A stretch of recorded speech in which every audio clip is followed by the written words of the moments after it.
بسم اللہ الرحمن الرحیم۔ 9 اور 10 ذوالحجہ کو یہ 2 نوافل ضرور پڑھ لینا۔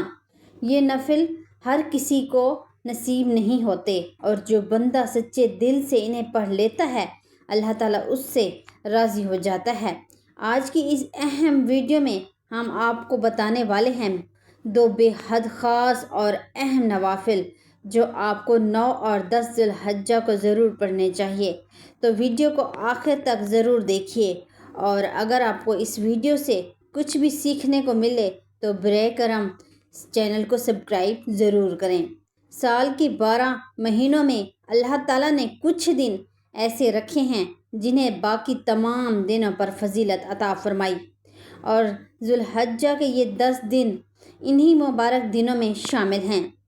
یہ وہ دن ہیں جب دنیا بھر سے لاکھوں حاجی لبیک اللہم لبیک پڑھتے ہوئے اللہ کے گھر کی طرف روانہ ہوتے ہیں۔ کوئی میدان عرفات میں ہاتھ اٹھائے رو رہا ہوتا ہے، کوئی کعبہ کے سامنے اپنے گناہوں کی معافی مانگ رہا ہوتا ہے، اور کوئی مسجد الافق کی رات میں اللہ کو یاد کرتے ہوئے اپنے ماضی پر آنسو بہا رہا ہوتا ہے۔ لیکن ایک حقیقت یہ بھی ہے کہ ہر انسان وہاں نہیں پہنچ سکتا، ہر کسی کو حج نصیب نہیں ہوتا، لیکن اللہ کی رحمت اتنی وسیع ہے کہ جو لوگ اپنے گھروں میں ہوتے ہیں اگر وہ بھی سچے دل سے اللہ کی طرف پلٹ آئیں تو اللہ انہیں بھی اپنی رحمت سے محروم نہیں کرتا۔ بزرگان دین فرماتے ہیں کبھی کبھی اللہ تعالیٰ کسی بندے کو دنیا کی بڑی نعمت نہیں دیتا، لیکن اسے رات کی تنہائی میں 2 آنسو نصیب کر دیتا ہے، اور وہی آنسو اس کی زندگی بدل دیتے ہیں۔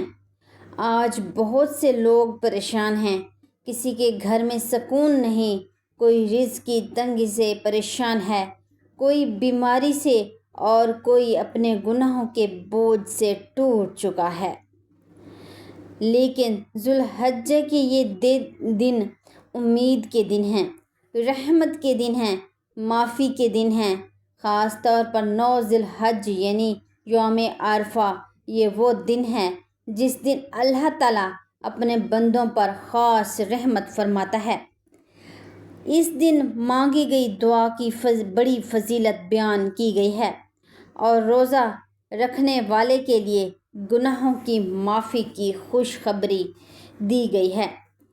اگر ایک بندہ سچے دل سے اللہ کے سامنے کھڑا ہو جائے، اپنے گناہوں کو یاد کرے اور پھر اللہ سے معافی مانگ لے تو اللہ کی رحمت کتنے قریب ہو جائے گی۔ اور پھر آتے ہیں 10 ذوالحجہ قربانی کے دن، عطاعت کا دن، حضرت ابراہیم علیہ السلام کی وفاداری کی یاد۔ یہ دن ہمیں سکھاتا ہے کہ اللہ کے لیے اپنی خواہشات قربان کرنا ہی اصل کامیابی ہے۔ لیکن افسوس، آج بہت سے لوگ صرف جانور کی قربانی کرتے ہیں، اپنی غلط عادتوں کی قربانی نہیں کرتے، اپنے گناہوں کو نہیں چھوڑتے، اپنے دل کو صاف نہیں کرتے، حالانکہ اللہ دلوں کو دیکھتا ہے۔ یہاں پر ایک سوال پیدا ہوتا ہے کہ کیا واقعی کچھ عبادتیں صرف نصیب والوں کو ملتی ہیں؟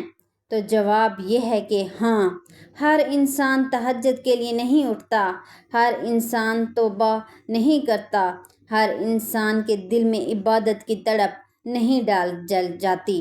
یہ اللہ کی خاص رحمت ہوتی ہے۔ جب اللہ کسی بندے کو اپنے قریب کرنا چاہتا ہے تو اس کے دل میں بے چینی ڈال دیتا ہے، پھر وہ بندہ دنیا کے شور میں بھی اللہ کو یاد کرنے لگتا ہے۔ لوگ سو رہے ہوتے ہیں اور وہ سجدے میں رو رہا ہوتا ہے۔ بزرگان دین فرماتے ہیں جسے اللہ ہدایت دینا چاہتا ہے اس کے دل کو عبادت کی طرف موڑ دیتا ہے، اور یہی وجہ ہے کہ کچھ نفل ایسے ہوتے ہیں جو ہر کسی کو نصیب نہیں ہوتے۔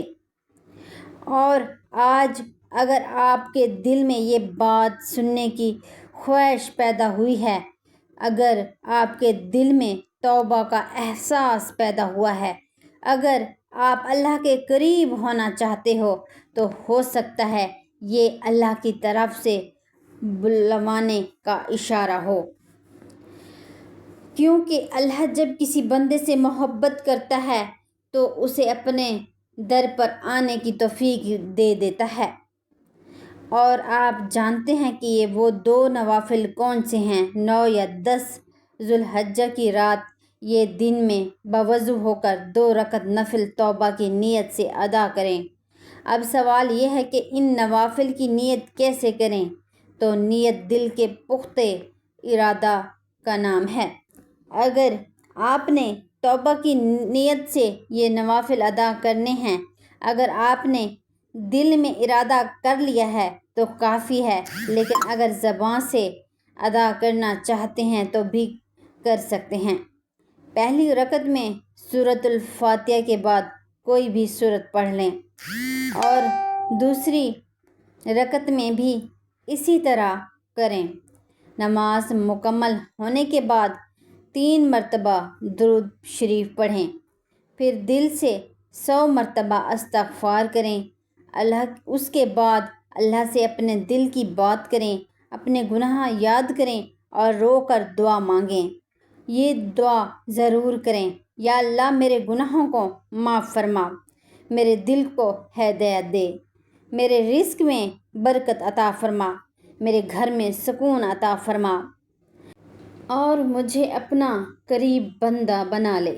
یاد رکھیں، اللہ صرف الفاظ نہیں دیکھتا، وہ دل دیکھتا ہے۔ اگر دل ٹوٹا ہوا ہو، آنسو سچے ہوں اور توبہ حقیقی ہو تو اللہ بندے کی زندگی بدل دیتا ہے۔ کتنے لوگ ہیں جو سالوں سے پریشان تھے، پھر ایک سجدہ، ایک دعا اور ایک سچی توبہ نے ان کی دنیا بدل دی۔ اسی لیے ذو الحجہ کے ان مبارک دنوں کو غفلت میں مت گزاریں۔ کیا پتہ اگلا ذو الحجہ ہمیں نصیب ہو یا نہ ہو، کیا پتہ یہ زندگی کا آخری عرفہ ہو۔ اسی لیے آج ہی اللہ کی طرف پلٹ آؤ۔ اللہ تعالیٰ ہم سب کو سچی توبہ، عبادت کی محبت اور اپنی رضا نصیب فرمائے، اور ذو الحجہ کے ان مبارک دنوں کی برکتوں سے ہماری زندگیوں کو بھر دے۔ آمین یا رب العالمین۔